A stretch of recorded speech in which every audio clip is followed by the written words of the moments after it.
Hey everyone, welcome back to the channel. In this video, I will show you exactly how you can use Trello as a drag and drop planner, which is perfect for organizing your day, your weeks, and entire projects visually and easily. So make sure that you watch this video till the very end so that you don't miss any of the important steps. First of all, you need to come on Trello.com and then log in into your account.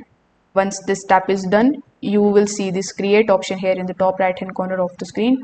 So click on the create option and click on the create board option. Now you need to provide the name of your board. Then you can select whether you want to make it public or private.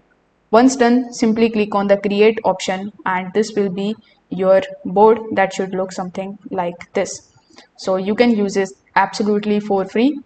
Over here you can create columns, like you can create Monday, then you can create Tuesday. So here you can select it just like so, then provide the day's name here just like so. So once you are done, you need to basically create it from Monday to Sunday, and you can also use it for to do or in progress or done depending on how you want to plan it.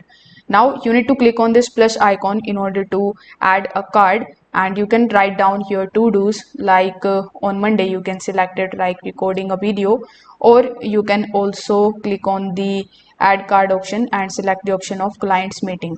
You can even set the due dates, labels, and add the checklist inside the card. For that, click on the card, and here you will be able to basically add the labels, the dates, and checklists over here.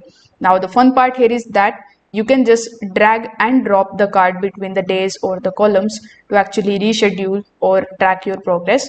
So this is the workflow that makes it very super easy to adjust your plans on the go. So this is how you can do it. If this video helped you out, make sure that you like this video and subscribe to the channel. Thanks for watching.